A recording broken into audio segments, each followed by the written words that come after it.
This channel is what studying abroad dreams are made of. Do subscribe and hit the bell icon. Hey guys, this Christmas season we are giving away iSential services worth $24,999 absolutely free to top 20 applicants who will be selected by the iSchool Connect mentors. For this, all you need to do is check out the details in the description below and apply for this giveaway by 8th January 2021. I wish you guys a very Merry Christmas and a Happy New Year. Hello everyone. So let's say you've done a lot of research, maybe watched our last video and have decided to plunge into the arduous journey of international MBA applications. An important step in that journey is going to be identifying that right business school for you. As you probably realize, most of these schools are going to ask for very personalized essays and recommendations. And given you'll have only limited time, there's a constraint on the number of schools that you can apply to. And within that small list are going to be schools where you feel you're a strong competitive candidate, and some schools which are ambitious reach, to say the least. So the goal of this video is to help you narrow down that list, and I'll try to weave in some of the lessons that I learned myself in the process and make this process a little simpler. So perhaps useful if I start off with a bit of background. I graduated from BITS Pilani with dual degree in engineering and economics, after which I worked with JP Morgan for close to 3.5 years as an investment banking analyst. It was during this time when I started spending a lot of quality time understanding these different schools, their differences, and figuring out what really works best for me.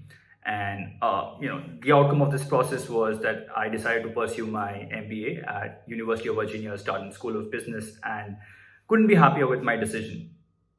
But I'll be honest, this school was not at the forefront of my list when I started this process, and it took a lot of introspection, research, and talking to people before I realized that this is where my true interests lie. So let's look at some of the factors that led me here. The first factor that most people, will think of are the rankings. And sure, they are an excellent way of starting your search process, especially for international students who might not be aware of a lot of different schools outside of a couple of household names. But having said that, it's important to remember that these ranking lists are by no means the final arbiters of truth. The way I would use these rankings is to look at them and bucket schools into broad categories.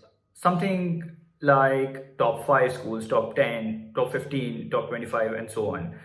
Instead of obsessively looking at very small differences, which could be driven by something that's not super relevant for you.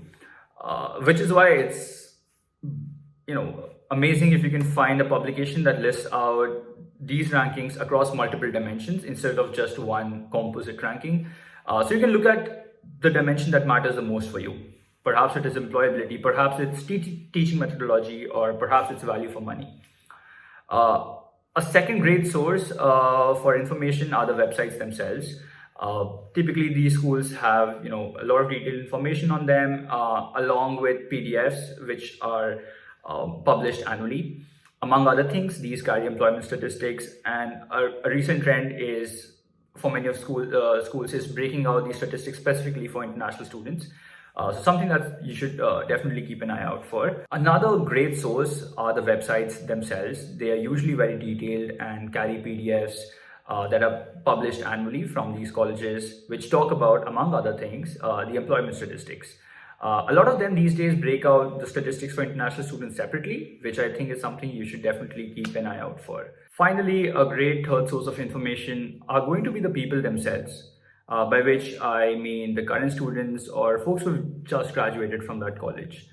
The first two factors that we talked about are quite quantitative in nature, and I've noticed after some time, spending looking at these websites and going to career fairs where you meet these colleges, all of them start looking kind of similar, which is why it's really important to actually speak to someone. And trust me, admission committees pay attention to the students who have done this part really well.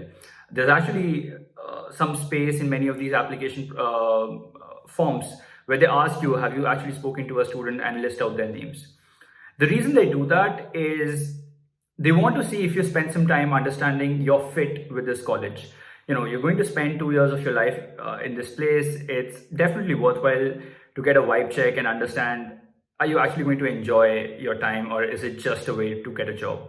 Personally, for me, this was the time when I started pivoting towards Darden, because every person I reached out to turned out to be an extremely nice, friendly, and a helpful person who talked about the things that mattered to me. The more number of times I did this, the clearer the image of the college grew, and I could see it provided the things that I cared about. A small class size, which led to a close-knit class community, which something that I valued a lot from my undergrad life as well. It also led to a very strong alum network, which is vital if you're recruiting in an industry that is driven by networking, which is the case for investment banking. I also looked at some of the other qualitative things like location, weather, opportunities for other activities near college, whether that be sports or hiking. So what I'm trying to say in this video ultimately is try to look beyond the rankings, beyond the numbers, spend some time talking to people, however you try to reach them, and form a very holistic picture of the school. Not only will it help your decision-making process, but it will also help you convince the admission committee of why you are the best person to apply, to be given admission to that school. Good luck to everyone, and thank you.